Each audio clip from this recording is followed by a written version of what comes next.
Hallelujah, Hallelujah, Hallelujah, Hallelujah, Hallelujah.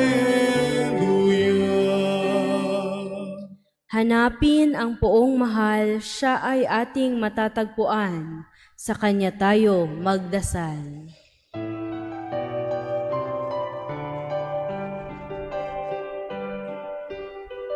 Hallelujah, Hallelujah, Hallelujah, Hallelujah, Hallelujah, Hallelujah, Hallelujah, Hallelujah.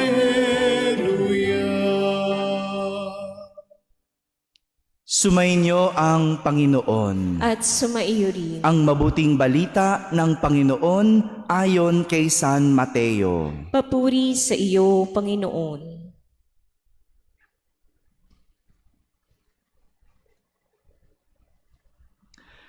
Noong panahong iyon, sinabi ni Jesus sa kanyang mga alagad, "Hindi lahat ng tumatawag sa akin, Panginoon, Panginoon, ay papasok sa kaharian ng langit, kundi yaon lamang sumusunod sa kalooban ng aking Amang nasa langit. Kaya't ang bawat nakikinig at nagsasagawa ng mga salita kong ito ay matutulad sa isang taong matalino na nagtayo ng kanyang bahay sa ibabaw ng bato. Umulan ng malakas, bumaha, at binayo ng malakas na hangin ang bahay na iyon. Ngunit hindi nagiba sapagkat nakatayo sa ibabaw ng bato. Ang bawat nakikinig ng aking mga salita at hindi nagsasagawa nito ay matutulad sa isang taong hangal na nagtayo ng kanyang bahay sa buhanginan.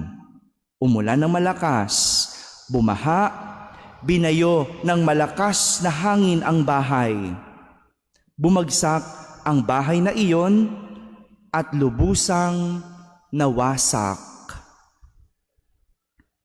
Mga kapatid, ang mabuting balita ng Panginoon. Pinupuri ka namin, Panginoong Heso Kristo.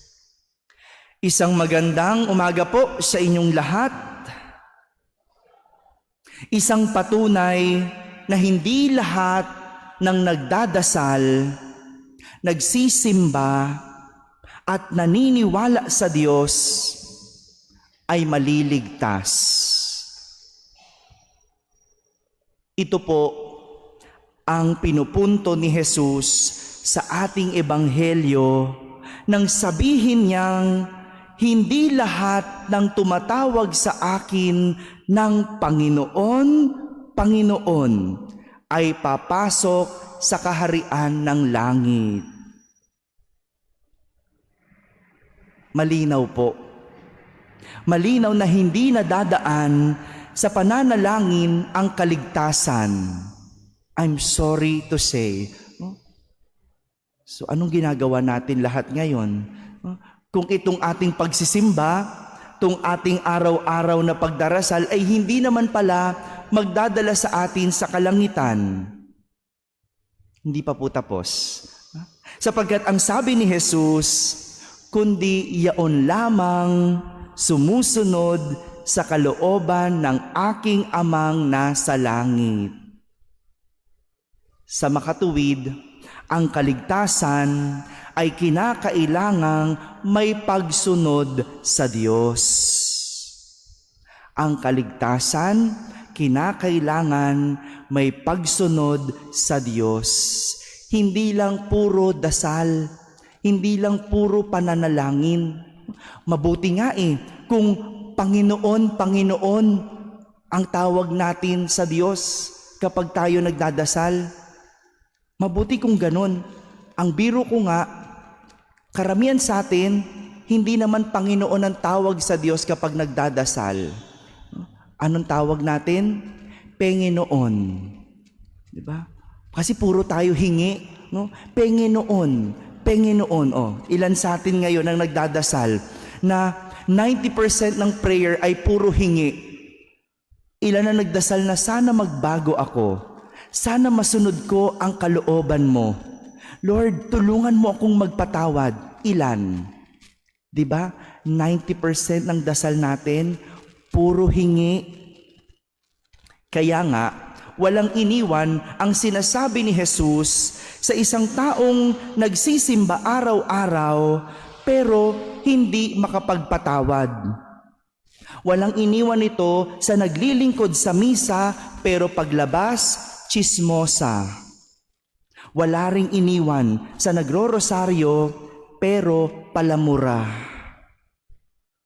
Kaya nga, hangal ang tawag ni Jesus sa mga hindi sumusunod sa kanyang salita.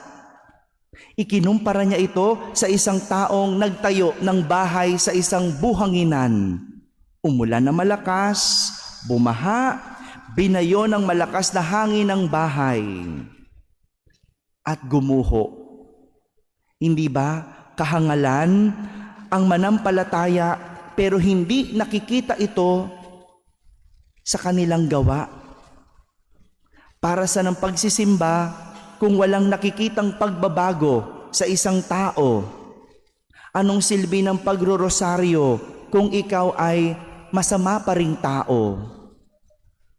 Samantala, matalino naman ang turing ni Jesus sa mga sumusunod sa kanyang salita. Parang isang tao na nagtayo ng kanyang bahay sa ibabaw ng bato.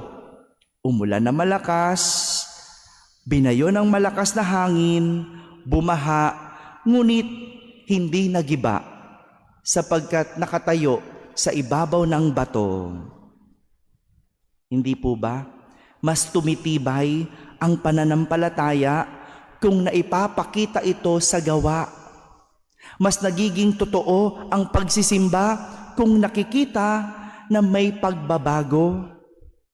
Mga kapatid, nawa ang ating pananampalataya ay hindi lang maiwan sa salita, kundi maipakita natin sa gawa. Dahil hindi lang dasal ang susi sa kaligtasan, kundi kailangan mabuti ang asal. Amen.